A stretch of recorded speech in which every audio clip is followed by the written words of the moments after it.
Belə bir video yayılıb ki, orada bir nəfər deyir ki, sələfilərə görə əlləri sinənin üstündə tutmaq namazı batil edir. Yahudilərin namazından sayılır.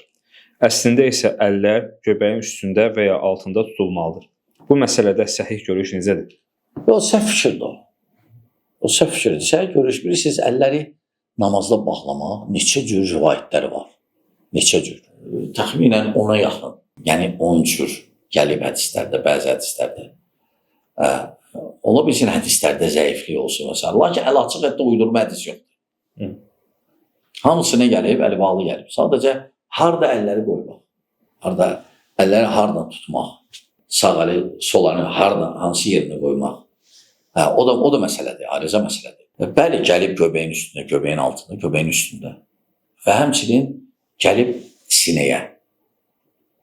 Ərəb dilində göbəkdən yuxarı sinədir. Göbəkdən yuxarı sinə deyilir. Ona görə ən gələn hələ ən səhiyə yaxın, ən gələn rivayətlərə odur. Qaldı ki, məzhəblərə bəli. Məsələn, Hənəfinə, Həmbəli məzhəbi onlar göbəyin altına görürlər. İstinad edilir, amma zəif hədislərdir. Zəif hədislərdir. O deyib ki, kimsə deyib ki, Yahudi və səhv fikirdir.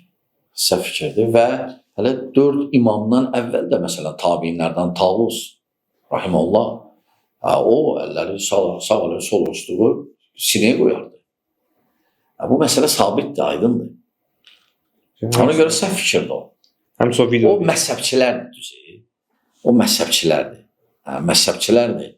Məsələn, qurcu fikirlər yayan, bəli. Həmçinin videoda qeyd edir ki, o hədis gəlir sağ əli sol əli üzərinə qoyub sinədə sıxmaq. İmam Əhməd zəifdir bu hədis. Ola bilər İmam Əhməd zəifdir. Ola bilər İmam Malik zəifdir. Lakin bu o deməkdir, o zəifdir.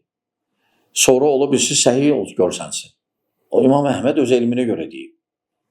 Öz əlində olan dəlilləri görə deyib. Aydındır, o dəlil deyil ki. O dəlil deyil. Özü məzhəbçilik deyil, görsənir ki, Həmbəli məzhəbinə gedəndir, İmam Əhmədə üstünlüyü verir. Bəli. Lakin İmam Əhməd də bizim alimdir, İmam Malik də, İmam Şafii də, İmam Abu Hanifə də, İmam Cəfər Sadiq də və s. İmam Avzai də və s. Hamısı.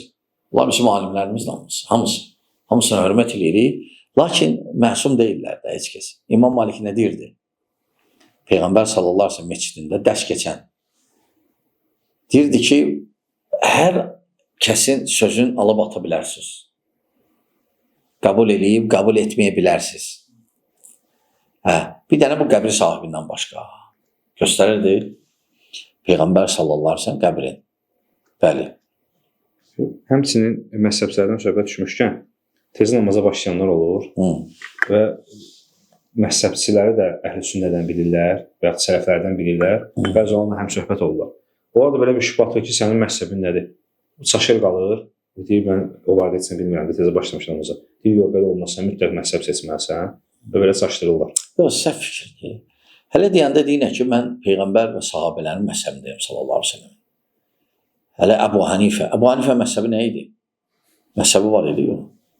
Və ya Şafii məzhəbi var idi, yox. Əhmədin məzhəbi var idi, yox idi məzhəbləri. Bunlar alim oldular, ictihad ediblər sadəcə. Sonradan onların məktəbi yaranıb və məzhəbçilik yaranıb.